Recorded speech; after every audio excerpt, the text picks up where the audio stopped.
Olá, bem-vindo a mais um podcast. Hoje o papo é violência nas escolas. Ontem, hoje e o futuro. E o nosso convidado de hoje é o professor Gabriel Menezes. Eu vou passar a palavra para ele se apresentar. Obrigado, boa noite, Catarina, boa noite, ouvintes. Quer dizer, né? Bom dia, boa tarde, boa noite para quem nos ouvir. Agradeço muito o convite, primeiramente. Bom, sou Gabriel, professor desde 2014, sou mestre em Educação pela Universidade Federal de São Paulo, me formei em 2020, no auge da pandemia, então, enfim, né, quando a gente vai falar de violência, acho que pensar um pouco essas coisas também o quanto esses processos às vezes são violentos para nós, mas, enfim, né, que diz muito também sobre a gente. Sim. E é isso, e atualmente atuo no núcleo pedagógico como PCNP de língua portuguesa.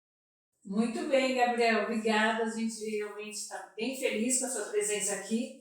E eu começo já questionando o próprio tema. Como que você traz aí para nós, porque sabemos que você é um estudioso, como você traz essa noite aqui, né? Essa questão da violência no passado, quando a gente pensa em escola, como que é isso? Eu acho que uma primeira questão que a gente precisa trazer é pensar se as violências que as escolas tinham é a mesma de hoje. Se teve alterações e alterações em que nível. E aí pensar mesmo no surgimento da escola. Então tem dois autores que me ajudam a pensar, que eles têm um texto chamado A Maquinaria Escolar. Né? Eles são dois autores espanhóis, eu não vou arriscar falar o nome agora para não cair em equívocos, mas o que eles vão mencionar é que o surgimento da escola não é algo que se deu na história desde sempre. Né? Então surge o mundo e tem escola. Não, ela é datada, ela tem um início. E não questionar sobre isso também diz muito desse processo que é tão violento que faz com que a gente não pense em outras formas de se pensar na educação mesmo. Então, para eles, a escola surge no século XVI, mais ou menos, XVI, XVII, quando está surgindo o Estado também. Então, são duas questões que andam juntas. E aí, o que significa isso, né? A educação era fruto das igrejas, as igrejas iam educando as pessoas, e aí entra o Estado e chama para si, então, de olha, a partir de agora nós vamos educar essas pessoas, educação para as massas e tudo mais. E com isso, o que se faz? Se expulsa toda a igreja, então a gente tem o exemplo mais forte que diz propriamente de nós, com o Marquês de Pombal, lá em Portugal. Então ele assume como primeiro-ministro de Portugal, e a primeira coisa que ele faz é expulsar todos os jesuítas. Né? A gente vai ter, na história da educação, por exemplo, Lourenço Filho vai falar que isso foi, na verdade Fernando Azevedo, perdão, vai falar que isso foi a maior lacuna que aconteceu na educação, que não teve educação depois disso. Mas esse processo por si só já é violento. E aí a gente pode ir pensando o quanto dessas coisas, né, vão se perpetuando e continuando, porque essa escola nasce para difundir uma ideia. Né? E aí, a primeira ideia é a ideia dos jesuítas. Inicialmente, mas quando ela passa para o Estado é de, olha, nós vamos formar as pessoas que produzem aquilo que nós queremos. Então, se tem uma educação para um grupo determinado, que é quem vai mandar, e uma outra educação muito específica de quem vai obedecer. A conhecida como elitista? Então era uma escola que tem esses moldes de, olha, alguns vão trabalhar em determinados setores e está muito determinado, não tem condição dessas pessoas galgarem em condições sociais diferentes. Platão traz essa ideia, né? A questão da república, ele já traz essa ideia mesmo. Sim, mas aí pensando nesse período, não tinha ainda, que é uma questão que é muito forte para pensar a escola, é um espaço destinado a receber pessoas e elas ficarem lá. Não se tinha até então. Era o século XVI que essa ideia toma forma, propriamente, e pensar nisso em algum sentido de, olha, um ano antes não tinha, né? Uma década antes não tinha, a partir de agora a criança e o adolescente, ele obrigatoriamente tem que estar no espaço para estudar. Esse processo, primeiramente, imagina chegando para as pessoas, o quão violento foi, de não, eu preciso do meu filho para trabalhar na lavoura, eu preciso do meu filho porque ele me ajuda em casa. Que é um pouquinho, não mudou tanto, a gente vivencia isso, né? Do pai fala, olha, mas todo dia meu filho aqui não dá porque ele cuida do meu filho menor. Então, são questões que a gente superou, mas não superou tanto ainda. Com certeza. E esse era um processo muito violento, porque olha, a partir de agora todo mundo tem que estar na escola e acabou. Hoje, para nós, é muito mais aceito esse processo e a gente entende os benefícios que esse processo traz. Sim. Mas no surgimento ele foi extremamente violento. Então, cabe a gente pensar de, olha, a escola já nasce com essa premissa que é violenta, né? De tirar a pessoa do lugar dela, não dar esse direito de escolha, de conversa, de diálogo, e o quanto isso se mantém. Porque, por exemplo, quando a gente fala com os adolescentes nessas escolas, eles questionam muito essa coisa de, tô aqui obrigado, né, professor? E, poxa, por que você está aqui obrigado, né? E eu sempre discuto com eles que, olha, necessariamente obrigado ao governo de te fornecer esse espaço, e não o contrário, né? Isso é um direito seu, né? Então, modificar essa ideia de uma obrigatoriedade e ser um direito, né? Acho que também é uma questão que a gente não entendeu de todo ainda, né? O que é um direito, o que é uma obrigação. E tem esse peso até hoje para os adolescentes, é muito forte isso, né? A questão da obrigatoriedade, né? Sim, eles martelam muito, né? Ninguém me perguntou como eu queria a escola, ninguém me perguntou como eu queria que essa escola funcionasse. Óbvio que, pensando historicamente, né? A gente tem um processo no Brasil especificamente que é muito duro, que é da década de 60 até 80, né? Que é uma ditadura, ninguém tinha direito de dar opinião, de falar, vamos mexer nisso, vamos melhorar aqui. Não, vinha de cima para baixo e acabou. A partir de então, com a redemocratização, a gente começa a pensar em escolas democráticas, e aí se atribui conselho de escola, que até então não tinha, que é um conselho participativo, né, de pais, mães, a comunidade começa a fazer parte da escola, então não é só o espaço que eu deixo meu filho e acabou, não, é o espaço que eu participo na construção.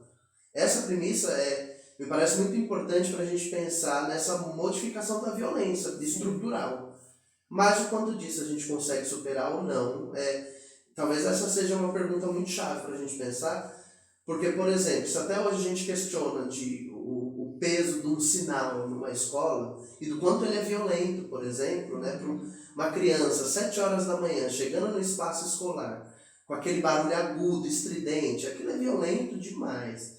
Se um professor, que é o adulto, que é a figura que a gente pode chamar de centrada, ele já sofre com esse processo, imagina uma criança.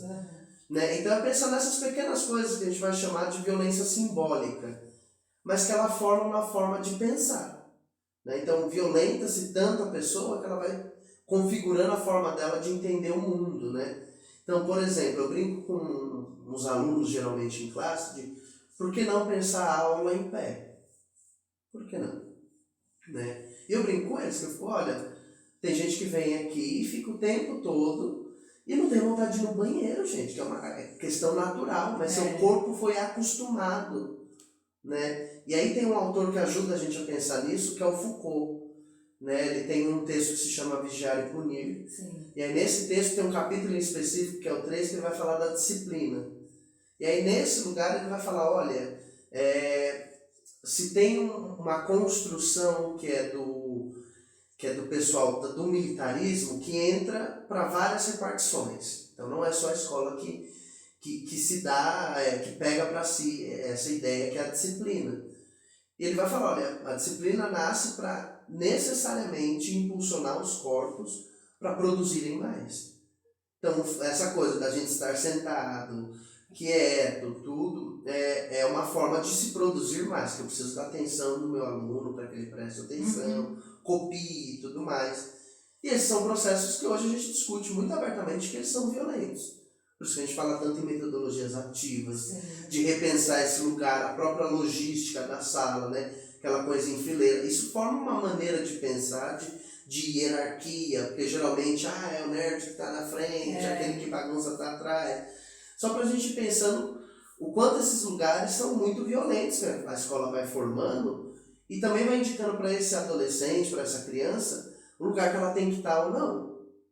Isso gera medo, porque quando você fala, né, de você ser observado, disciplinado, ter que sentar assim, como que uma criança lida aí até a questão do medo, essa criança que não vai ao banheiro, por exemplo, como que você entende isso? Que também a gente tem que pensar junto com isso, né, de olha, tem a disciplina para o seu corpo render mais, mas se você burlar isso e querer ficar de pé e correr pela sala, porque enfim, uma criança no auge dos seus 8 anos, gente, o físico está em construção, é movimento, né?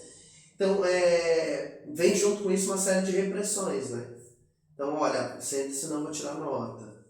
É o punir, né? É o punir. Né? Então, eu vou gerando essas pequenas sanções nesse adolescente, nessa criança, a ponto dela entender que ela introjeta. E essa é uma questão que é muito forte para o Foucault, que eu preciso criar uma construção a ponto da pessoa interiorizar aquilo. Né? E aí eu sempre brinco com o ensino médio de, olha, gente, às vezes vocês estão morrendo de sono na minha aula, por que não tem ninguém em pé? Para acordar. Porque às vezes a gente, quando está com sono, a gente levanta, se espreguiça, a gente movimenta o corpo para lavar o rosto. E o adolescente não tem nem esse direito, né, de levantar, se espreguiçar. A gente já censura e fala, senta, presta atenção. E aí eu brinco com eles de, olha, vocês podem estar odiando minha aula, mas tá todo mundo sentado. Então alguma coisa deu certo. Porque vocês corriam, vocês... Né? Lembra quantos professores já criticaram vocês porque vocês não ficavam quietos? Agora está todo mundo em paz aqui. Né? Então isso é uma prova de como o adolescente vai introjetar. E a gente introjeta para vários lugares da nossa própria vida. E a escola é esse espaço que forma essa forma de estar e de se portar. Né? E aí com isso, né, falando de medo, também vem o silenciamento. Então é um adolescente que não se coloca nas coisas, de olha, a aula não me agrada, mas eu não falo nada. Porque é melhor eu não falar para não ter problema, para eu não ser punido mais ainda. Na sua fala traz a própria didática. Quando você comenta que na sua aula eles estavam ali prestando atenção, não é verdade? E aí como que a gente vê isso?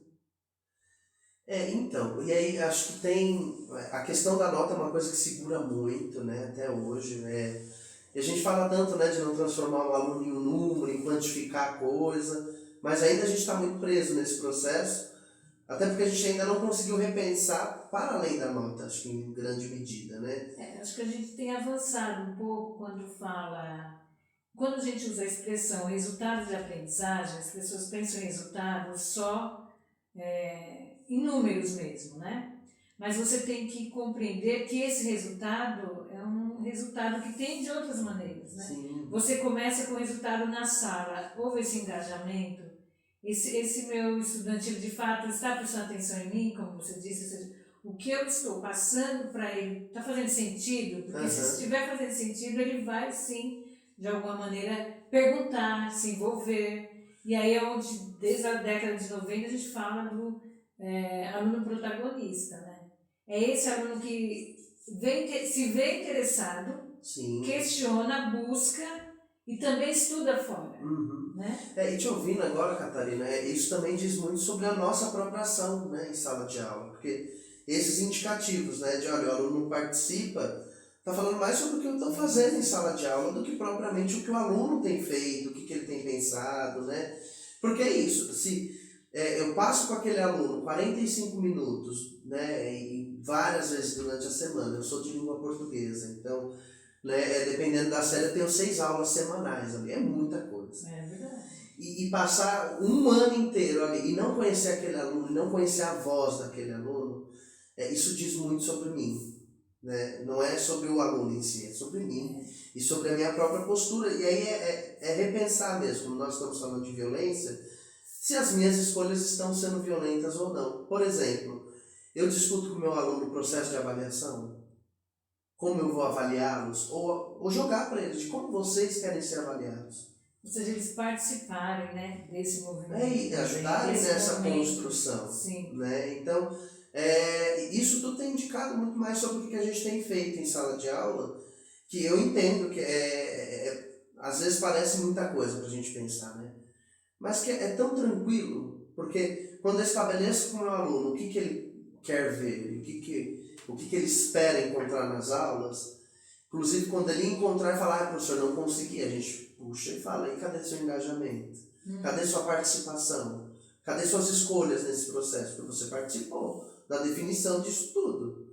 Né? Então, é um espaço que tem que ser confortável para ele e para o professor. E para isso precisa ter esse diálogo, né? Eu preciso querer ouvir o outro, né?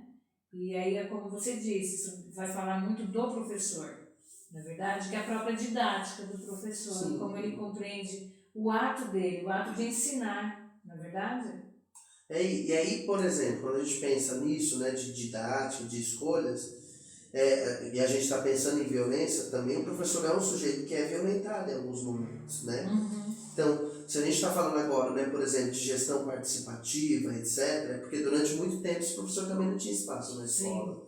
E das próprias escolhas metodológicas da escola, né, nos regimentos da escola ele não sequer conhecia, né, no projeto pedagógico da escola ele também desconhece. O professor também não participa disso. Sim, então me parece que é quase que uma cascata de silenciamento. Então, olha, se um não fala, o outro também não fala, e vai perpetuando hierarquicamente, e entendendo a escola quase como algo vertical. Mas se nessa escola eu crio e eu tenho essa postura de horizontalidade, Isso. E aí a gente começa a contribuir para ressignificar os espaços. Pensando propriamente em violência, eu estou pensando aqui junto com o Adorno, né? E aí ele vai ter algo que me chama muita atenção, que tem um texto chamado Educação após Auschwitz. Ele vai falar, olha, se a escola tem que ter uma função, é que não se repita Auschwitz, é que a barbárie não nos domine. Porém, ele vai falar, olha, se eu tenho civilização, né, o que eu chamo de civilização, eu tenho o seu oposto. Então sempre é algo constante. Então, como é que eu dou conta disso? Ele vai tentar discutir como é que alguns processos que a escola vai escolhendo são perigosos, né? E acho que isso fala muito sobre o momento que a gente tem vivenciado, né? Então cabe a gente pensar, por exemplo, de olha, a gente vinha num processo de pensar o diálogo, de pensar a escuta, de pensar acolhimento. Sim, verdade. E aí a gente entra, né, depois da pandemia, parece que a gente desaprendeu como ouvir o outro, porque a gente ficou muito tempo fechado em casa, né? Essa quebra, né? Essa de uma construção que estava acontecendo, a gente volta, né? E se tem a impressão de que eu não sei mais que espaço que eu tô, eu não sei mais com quem eu tô lidando, né? E a gente fala muito que o adolescente perdeu essa noção de que ele não sabe lidar com o espaço dele, Mas né? será que só Ele desaprendeu a socializar. E aí eu estava lembrando de algumas coisas que durante a pandemia eu vivenciei com os meus alunos, né? Então, por exemplo, teve um dia que eles me chamaram para jogar Among Us, né? Que é um joguinho que eles jogaram durante a pandemia. E o quanto eles vão construindo um espaço de interação entre eles. Então eles não pararam de socializar. Né? É claro que nem todos têm acesso, a gente entende, mas em grande medida eles foram reconfigurando as formas de se encontrarem, de conversarem, de dialogarem. Então não foi de todo perdido, né? Mas por que essa violência explode quando a gente volta para a escola? O Adorno ele vai tentar dizer que quanto mais tecnologia a gente põe na escola sem pensar, isso para a sociedade como um todo, a gente vai perdendo a noção de humanidade. Então, por exemplo, eu interagi na internet, mas eu interagi com os meus amigos, com aqueles que pensam parecido comigo. Jogam, né? Jogam algo do mesmo interesse. Então, e aí quando eu volto para a escola, eu lido com aquele que não teve acesso, eu lido com aquele que passou por uma outra circunstância completamente distinta, e aí começa a ter esses estranhamentos. Por quê? Porque eu aprendi a só lidar, a gente vai chamar isso de bolha, né? É o termo que a gente usa atualmente, né? E o quanto a bolha ela vai limitando todo esse processo de interação entre as pessoas. E de convivência, né? Completamente, né? Então, não sei mais lidar com o outro. E o Adorno vai dizer que a tecnologia é um processo que contribui muito para que a gente desumanize o outro. Né? Ele vai falar muito do apego à máquina. Então, a gente se frustra muito, né? O exemplo que eu gosto de pensar é quando cai o nosso celular. Né? Eu me frustro muito quando cai o celular. Mas eu não me frustro, por exemplo, quando eu vejo um mendigo na rua. Por que não? Será que eu não estou perpetuando uma violência que foi gerada contra essa pessoa, enfim? Né? Então, acho que são algumas coisas para a gente pensando, porque isso vem muito forte para o adolescente. Já sumiu meu celular, parece que acabou a vida, né? Né, meu WhatsApp travou. E aí, calma, gente. Volta, a gente arruma, é um aparelho, não é uma vida. Né? Então a gente aprende a dar valor muito mais a objetos do que a sujeitos. Sim. E aí eu passo a entender, né, que esse sujeito é passível de nem estar ali. De olha, você não concorda comigo, então sai. Né? E aí a tecnologia é esse lugar de eu excluo quem eu não gosto, né? Então, bem isso. no Instagram, não, essa pessoa é tão chata, posta o dia inteiro, bloqueio, eu não vou visualizar Mas mais e quando nada eu dela. preciso conviver com ela? Como que eu lido com isso? E aí, o que a gente tem vivido hoje é essa explosão de violência, né? De não sei mais lidar com esse outro. E em grande medida, esse outro também é alguém que quer falar, né? Sim. Esse outro é alguém que também é sujeito de direito, sujeito de voz.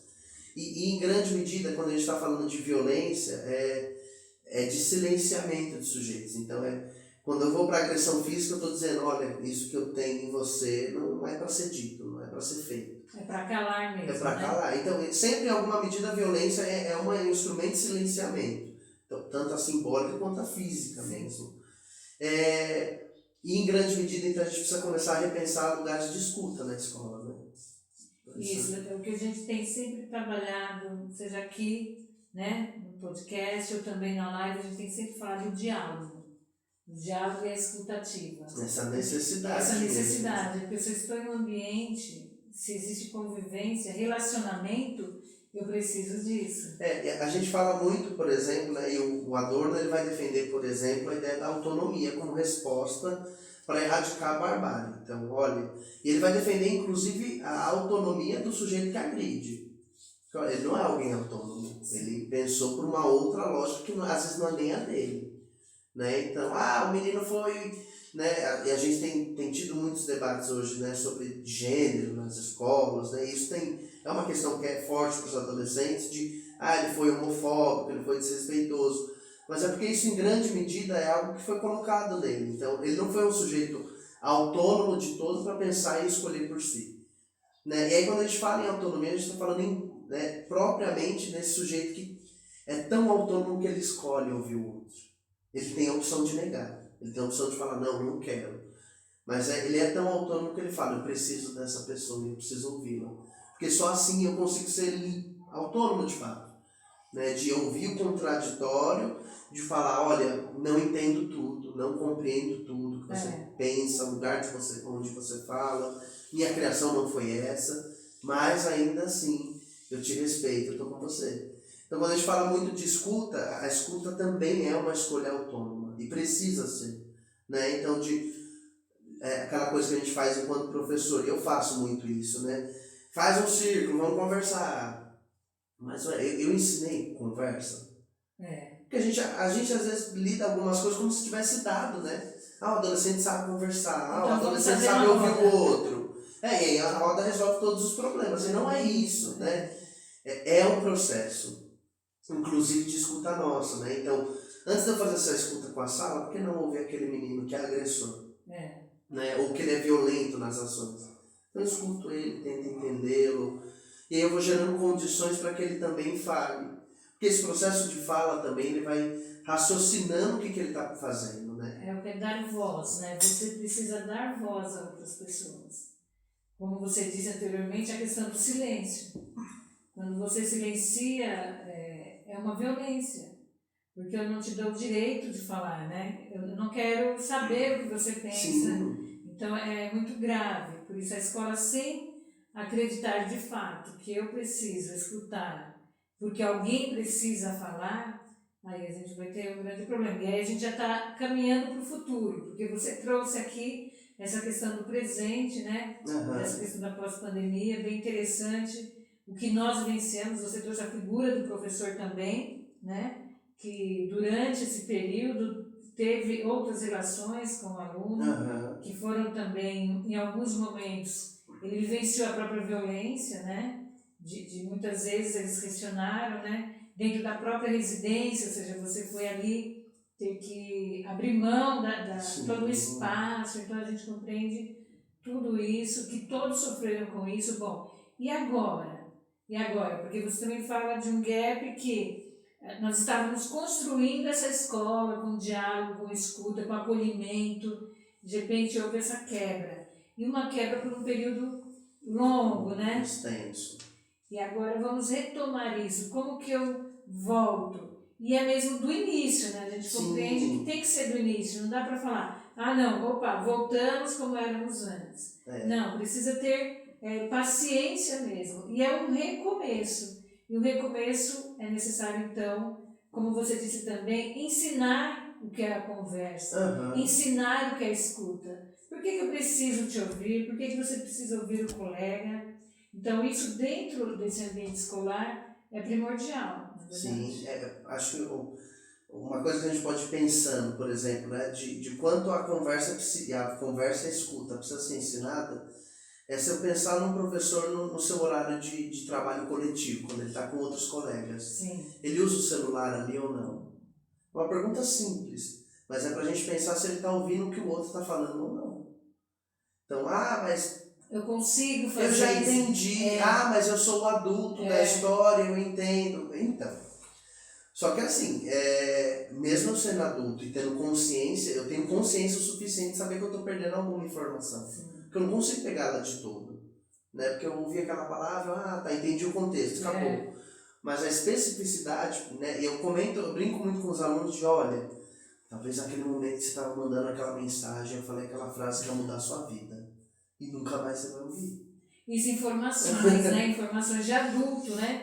Então. Quando você está ali formando os adultos, eles estão no celular. Então, é uma coisa que a gente precisa o tempo inteiro resgatar de gente.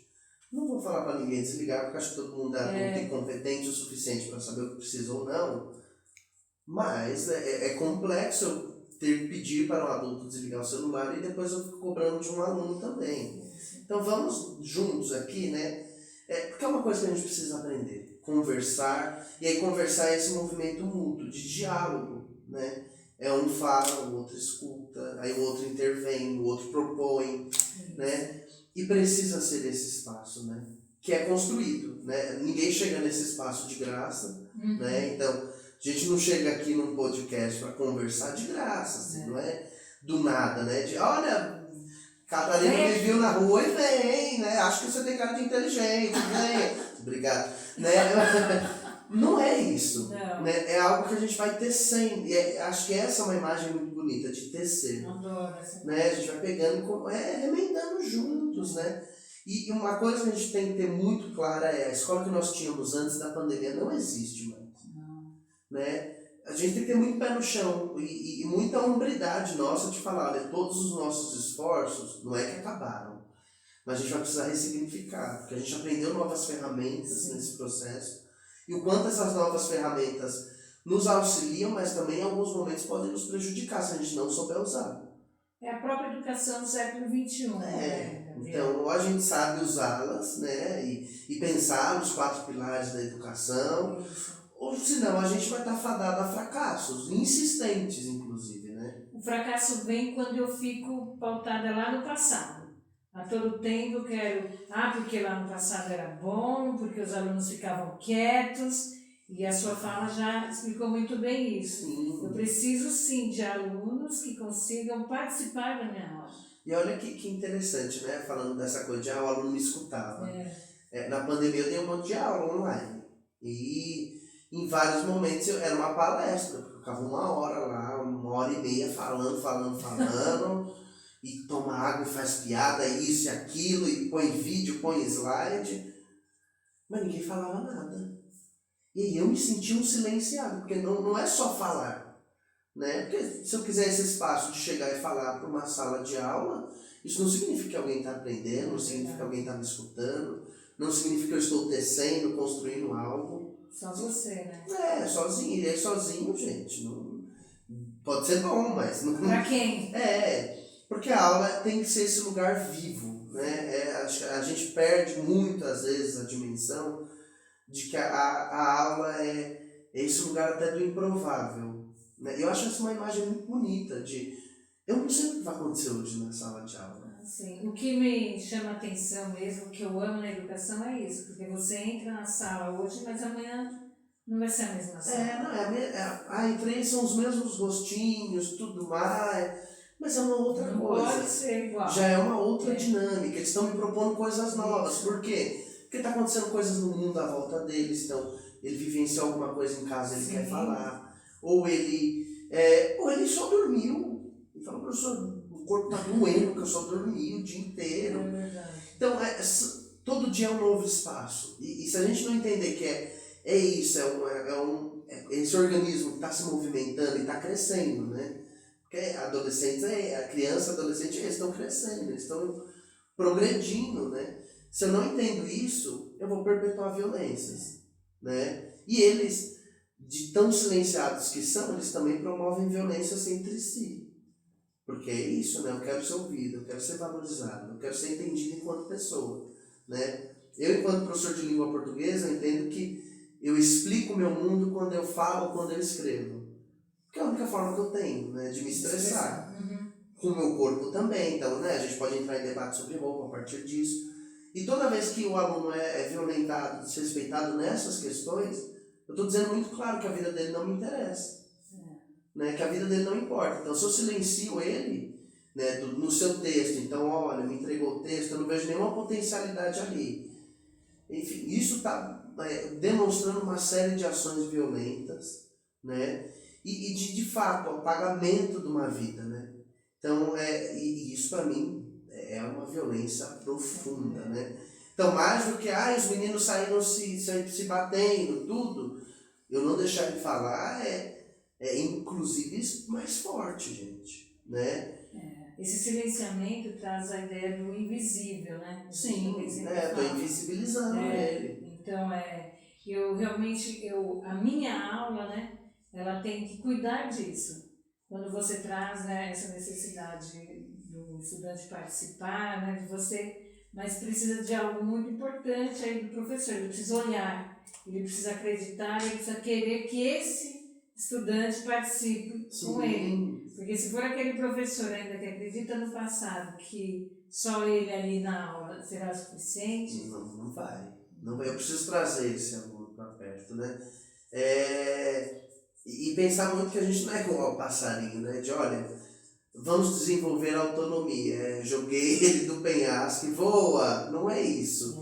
Né? É uma construção. Ninguém é autônomo de todo. Porque, enfim, a gente faz escolhas o tempo inteiro, né? Sim. Eu brinco, né, que a gente é livre o suficiente para escolher onde a gente quer estar preso. Mas é uma escolha. E a gente precisa desenvolver isso nos nossos alunos, né? Essa autonomia a ponto dele falar, olha, eu sei que isso aqui não é tão bom para mim, então, mas para chegar nesse outro que eu quero, vai levar um tempo. Isso vem de encontro com a expressão de que a liberdade não existe, né? Mas aí você, na sua fala, traz que ela existe porque eu que faço as escolhas de onde eu quero ficar presa. É bem interessante isso, né? Eu que escolho onde eu quero ficar preso. E isso é autonomia. É um exercício mesmo. É autonomia. De, inclusive, né, trabalhar com aluno. Eu conheço algumas escolas, por exemplo, que tem no regimento deles, e isso traz problemas, o tempo todo eles têm que conversar, de que está no regimento deles que o aluno pode ir no banheiro quando ele quer. A gente olha e fala, nossa, que absurdo. Mas não. O aluno vai escolher. E ele sabe, inclusive, que se ele demorar, ele prejudica outro que precisa ir. Então, esse exercício de, eu preciso mesmo no banheiro? Às vezes não, mas eu preciso dar uma respirada. Porque senão xinga alguém aqui dentro. E às vezes a gente tem isso. Né? Nós somos humanos, assim. Então, às vezes a gente está em sala de aula também, acontece aquele pepino, e eu, como adulta, eu tenho autonomia suficiente de falar, não vou gritar com esse menino, eu vou no banheiro, eu vou tomar uma água, né? Gente, espera aí que eu vou pegar um pouquinho de café ali. Porque isso é um exercício da nossa autonomia, né? É escolher o que eu faço ou não.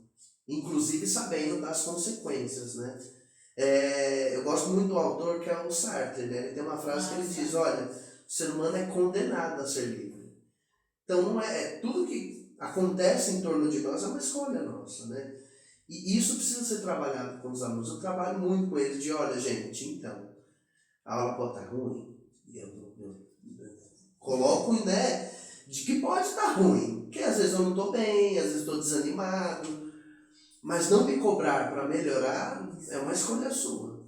E aí, não quero que você saia da escola e fale mal de mim, por favor, porque eu estou te dando todas as condições possíveis para olhar para mim e falar, professor, eu preciso de uma aula que dê ênfase nisso.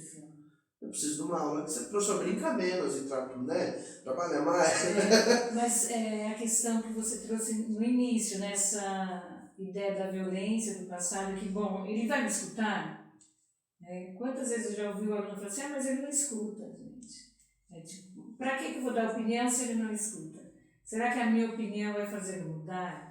Tem tudo isso. Eu tenho tentado trabalhar muito, né, quando eu estou em contato com professores, amigos mesmo, é da gente começar a trabalhar um pouco melhor na gente a escuta do silêncio. Porque a gente tem um lugar que a gente coloca, às vezes, de silenciamento do aluno, mas tem, às vezes, um lugar que ele se coloca porque ele está insatisfeito. Sim. Que ele fala, não vai dar em nada se eu reclamar, ninguém vai me ouvir, ninguém vai valorizar. E às vezes tem muito claro. Que é a violência que você já está tão introjetado dentro dele que ele fala, não adianta, né? Não adianta, eu já falei, ninguém me ouviu, o diretor não me ouviu. Então, a gente precisa começar a aprender a ouvir esses silêncios, né? Então, eu costumo dizer que o aluno quando dorme na aula, né? Ele está falando muito sobre o que eu estou fazendo. Né? E eu preciso mudar desesperadamente para acordá-lo, para puxar para perto, porque isso é muito forte, né? Ele dormiu, gente. Eu me lembro, já. E assim, é um adolescente no ápice da sua energia. Dormindo. Ele olha para você e fala, dormi. Eu faço a opção, a escolha de dormir, professor.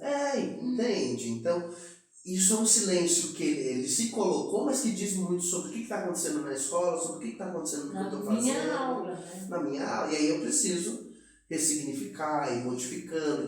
Traz ele então para a próxima aula.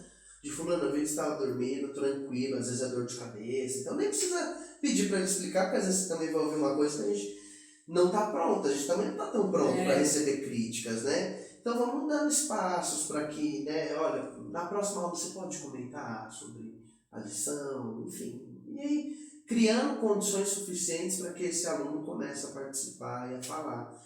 E entendendo que também a fala não vai vir do dia para a noite, né? Então, olha, tem aquele aluno que é tímido. E isso é um ponto que me chama muita atenção, né? A gente sempre fala muito do ou o aluno nota 10, que ele faz tudo, e eu posso pedir qualquer coisa que ele dá conta, ou aquele aluno que bagunça, né? Que tá subindo pelo telhado, a gente fala, menino, presta atenção. Mas e aquele aluno que é o regular, que a gente chama de regular, né? O básico. O que a gente tem feito com ele? Né? Tem um outro autor que eu gosto muito de pensar, que é o Pierre Bourdieu. Ele tem um texto chamado Os Excluídos do Interior. Ele vai falar, olha, nem sempre a escola foi para todo mundo. Então isso já era uma violência. Só que teve um tempo que foi obrigar todo mundo a estar dentro da escola. E aí o que a escola faz para continuar violentando? É não ouvi-los. Né? E aí é um pouco tudo isso que a gente está conversando. Que talvez ele fale muito melhor que eu, né? Mas ele vai dizer, olha, é esse aluno que não participa da aula, que é dele. Que é o invisível. Né? Que é o invisível. Então, a gente precisa começar a criar caminhos para ouvir esses alunos, esse silêncio deles, né? Por exemplo, aquele aluno que sempre fala, ele está quieto hoje na minha aula, alguma coisa acontecendo, gente. Mas é tão corrido, não, gente, mas olha, gente, respira um pouquinho aí e chama o menino lá fora, 2 minutos que você pergunta para ele, tá tudo bem? Não precisa me contar agora. E aí, teve várias situações que eu chego nos meus alunos e falo, olha, eu percebi que você não está bem, não precisa me contar agora. Se você quiser me contar, tudo bem. Fica à vontade. Eu acho que é criar esse espaço de acolhimento, né? De volta para essa ideia do acolhimento. Porque acolher não é só quando ele chega na escola. Primeiro dia, todo mundo lindo, chega. E que, enfim, é bom. Mas não é só isso. Mas não é só isso. O acolhimento é perpétuo, né? Então eu preciso, inclusive, olhar para ele nesses dias, né? Inclusive quando eu não estou bem, né? Quando eu não estou bem, eles percebem muito rápido. Muito mais. Né? A gente chega, professor, tá zoado, né? O que aconteceu? O olhar deles, né? Eles já te avaliam o tempo todo. Então eles conseguem ter esse cuidado conosco muito mais rápido do que a gente com eles, né? Eles nos acolhem muito mais rápido, né? Não, professor, a gente está entendendo que você chegou bravo da outra sala. Então a gente não vai bagunçar hoje. Quantos professores já não ouviram isso, né? É verdade. De professor, você está bravo hoje, né? Então a gente vamos ficar na nossa.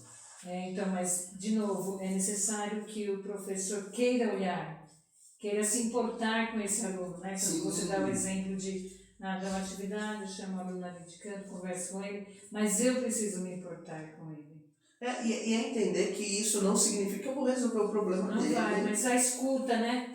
Só de saber que você se preocupou, né? Todo ser humano. É de saber que ele não precisa lidar com aquilo sozinho, né? E eu costumo, já fui coordenador pedagógico, né, há alguns anos, e toda vez que eu atendo algum aluno, eu falo, olha, você precisa ter muito claro que você não está lidando com isso sozinho. Só o fato dele entender isso já dá um conforto. A escola precisa ser esse espaço de conforto, né? A escola não tem que ser esse espaço de opressão, de medo, né? De violência, né? De perpetuação de violências, né? De, não, mas quando eu fui aluno era assim. Bom, tudo bem, mas mudou as coisas, né? Você quer continuar fazendo isso? Era agradável, era bom? Acho que são perguntas que a gente precisa fazer várias vezes, né? Não, mas quando eu fui aluno eu penso dessa forma, tá? Mas era sadio isso? Te fez um bom profissional essas escolhas, né? Então, pensa nisso, porque isso vai te ajudar a ir mudando a própria postura, o posicionamento, as escolhas, né? Eu acho que voltando para Adorno, só para a gente também tentar ir pensando aqui, ele vai falar, olha, a autonomia é uma coisa que ajuda, né, a solucionar o problema da violência. Mas um outro, que ele vai falar, olha, talvez vocês me entendam por um lugar errado, mas não é disso que eu estou falando, ele vai falar do amor, né? Que é uma coisa que eu particularmente, né, eu trabalhava durante vários anos a ideia de autonomia com os alunos. Gente, quero que vocês sejam autônomos, né? Mas a ideia do amor eu trazia muito pouco, né? Embora, enfim, talvez nas ações eu trouxesse, mas não muito claro, né?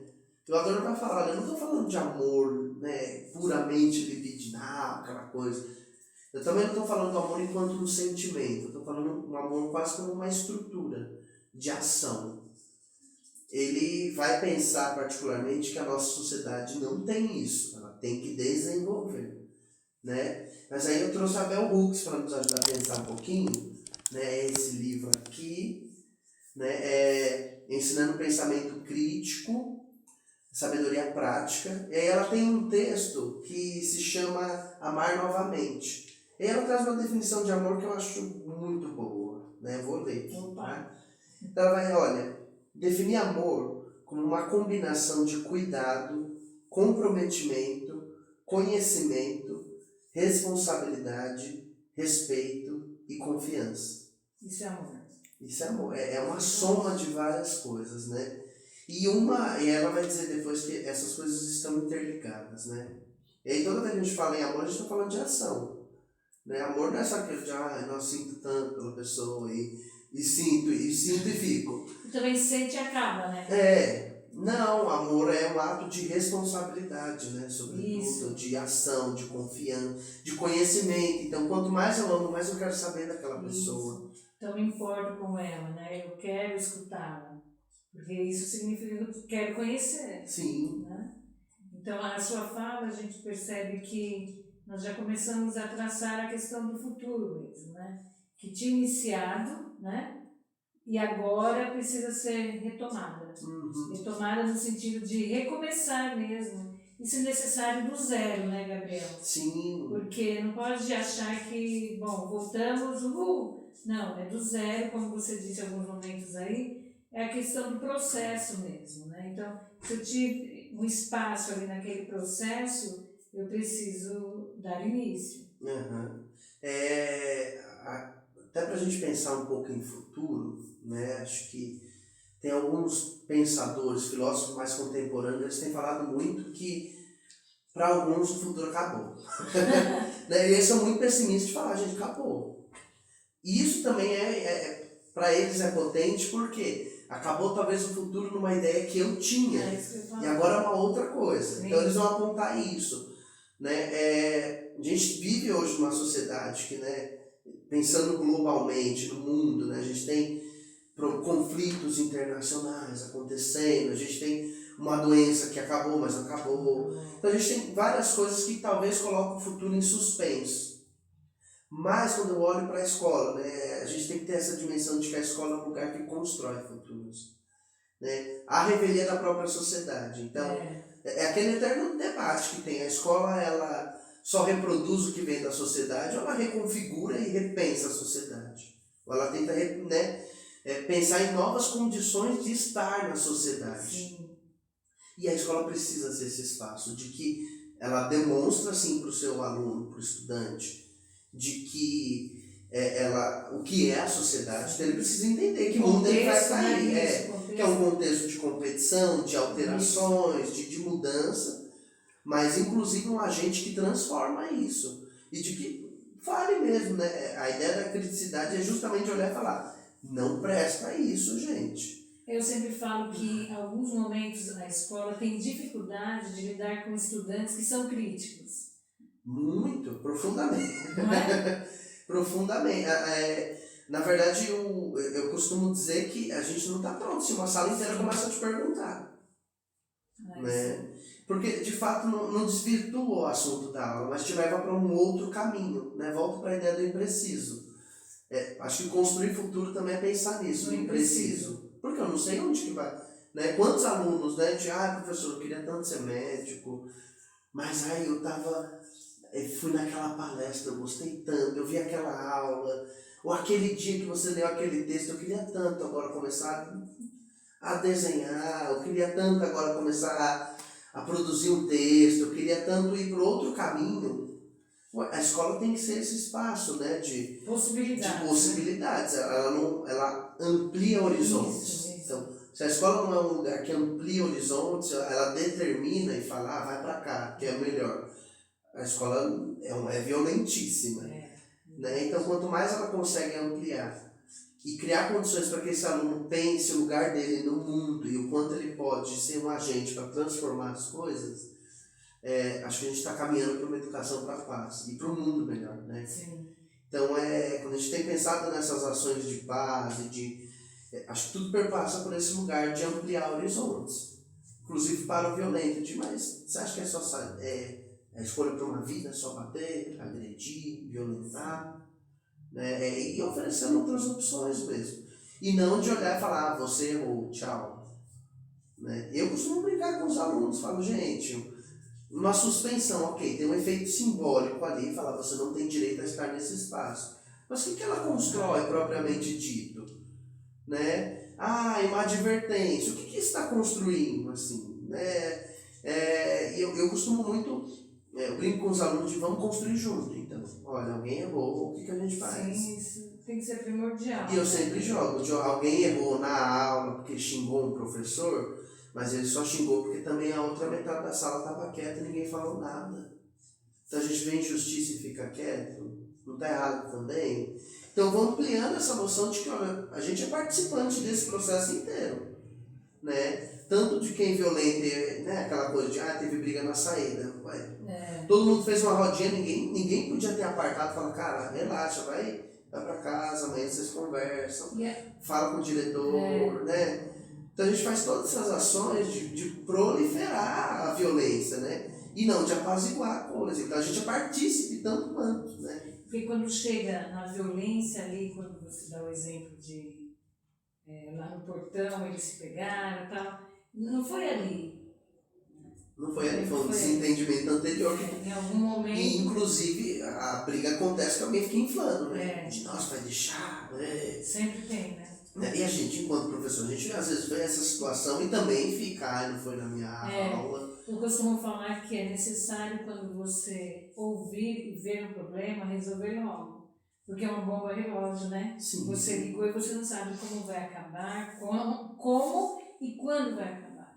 Então, assim, você percebeu algo diferente na sua sala, você precisa já levar mesmo para a necessidade do diálogo, para ouvir o que está acontecendo. Sim. Né? Inclusive, assim, a gente acha que enquanto professor a gente não tem tanto essa coisa, mas a gente tem e muito, né? Por exemplo, aquele feeling que a gente sempre tem de, nossa, hoje a aula vai ser mais difícil, porque eles estão agitados. Opa, então você percebeu que alguma coisa aconteceu. Por que não trazer isso para a aula e conversar sobre?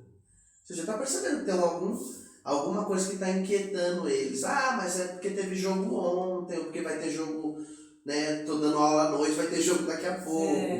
Mas são questões que a gente precisa trazer para a aula e falar, e aí, você vai me ouvir, não vai me ouvir? Verdade. Né? Porque senão ele vai perpetuar uma violência contra você, de te silenciar enquanto professor e não assistir sua aula. Então, ou chama ou não, né? Mas eu só consigo também ter esse feeling de como está a sala se me preocupo. Sim. Agora, se eu entrar, não. Eu vou entrar e vou dar minha aula. Você aprendeu, eu dei a minha aula, né? Aí não existe, o que nós falamos já no início, né? Essa questão de se preocupar com o outro, do relacionamento, né? Aham. Então, e a própria autonomia, Sim. para desenvolver essa autonomia. É também se perguntar, né, se eu me preocupo mais com o conteúdo ou com a pessoa que está na minha frente, né? A resposta nós já sabemos, né? Sim. Qual é, Gabriel?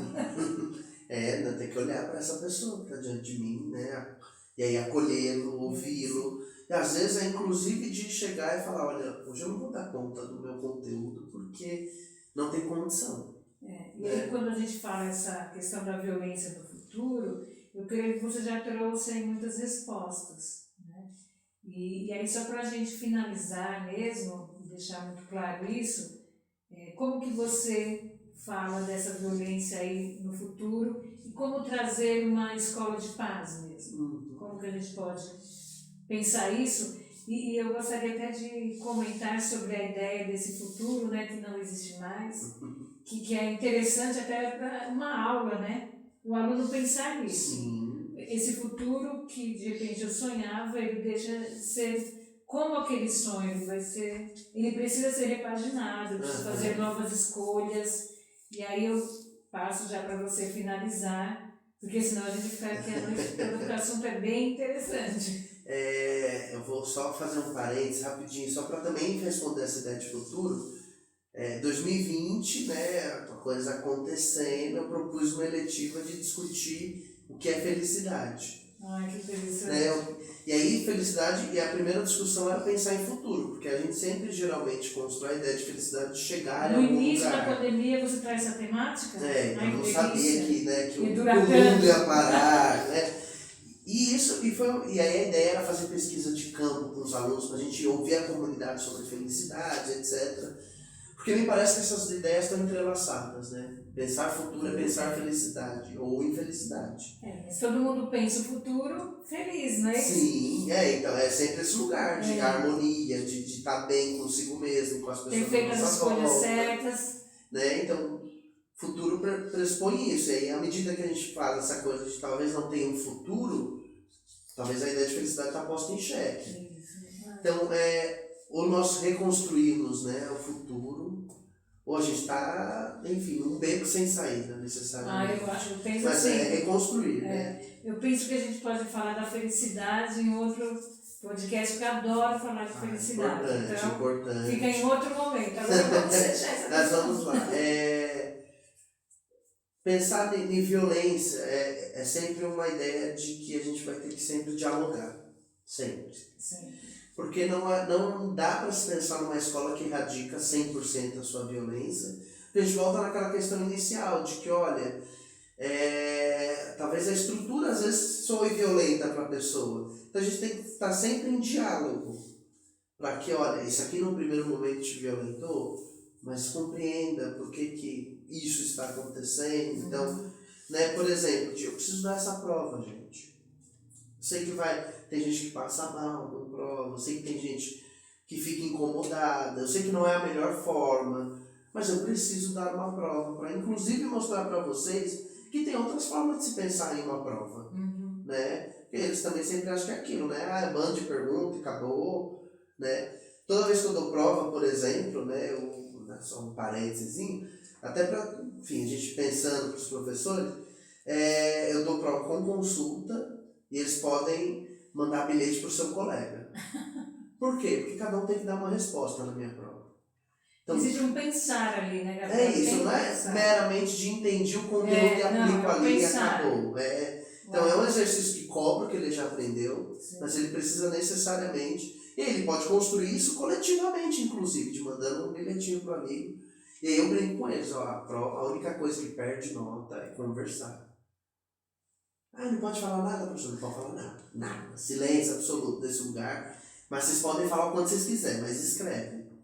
Porque a gente e a gente retoma aquela coisa de, olha, o que é um bilhete, o que é uma carta, né? Então, uma série de coisas que a gente está acionando. Está tratando ali, né? É isso. Então, quando a gente está falando de violência, né, talvez a prova soe como esse lugar violento, mas olha, vou te mostrar uma outra maneira de se pensar a prova. E a gente tem que repensar, né? É esse perpétuo diálogo.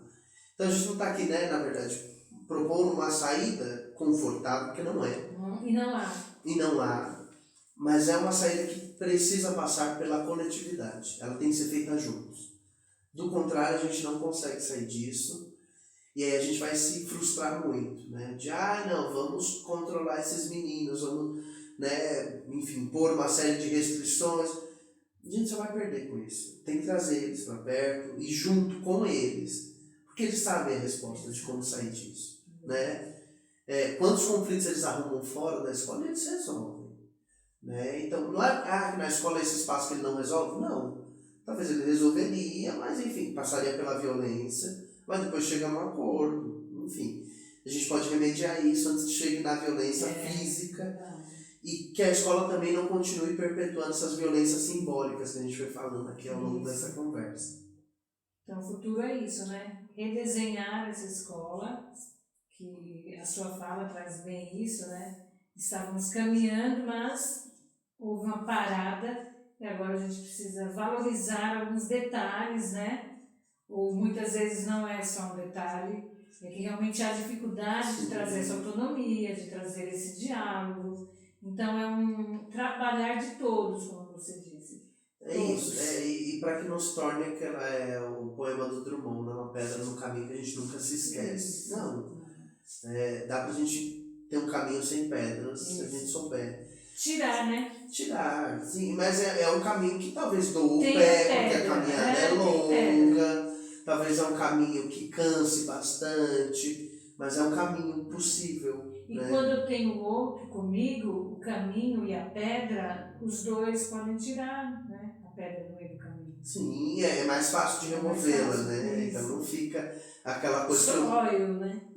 Então, porque às vezes no seu tamanho da pedra, né? Às vezes eu preciso de mais gente junta, para inclusive liberar passagem para que outras coisas aconteçam. Então, para um carro passar. A analogia foi perfeita, né? assim, Então, sozinho a pedra. E aí, tanto é que no poema o Drummond vai falar, nunca me esquecerei disso, porque foi algo que marcou.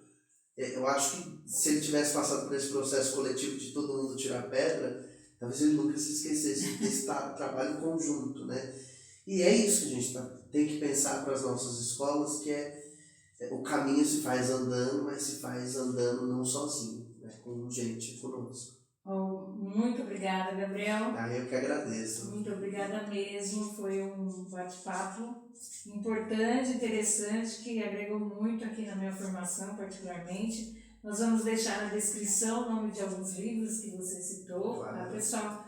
E mais uma vez, obrigada por participarem aqui. Visitem nosso canal, dê o seu joinha, inscreva-se e continuaremos aqui.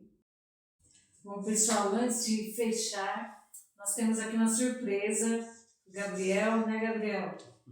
Nós vamos te dar um presente. O nosso cartunista. Não vim preparado para isso. Não. Nosso cartunista aqui, Miguel, ele vai te entregar um presente.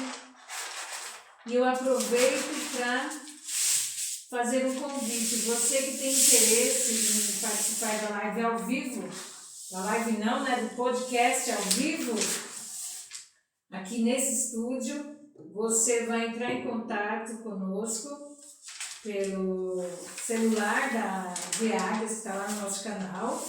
Tem 2 números. A primeira pessoa, né, que mandar uma mensagem falando sobre esta daqui, né, esse podcast, sobre essa temática, tudo que nós discutimos, você vai mandar uma mensagem contribuindo aí com o que você aprendeu, e aí você virá aqui participar do próximo, né?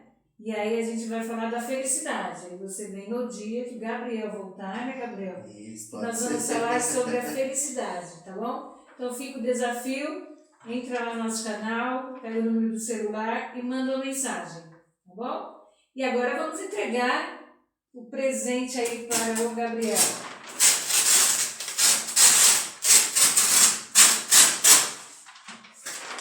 Tá chegando. Tá chegando.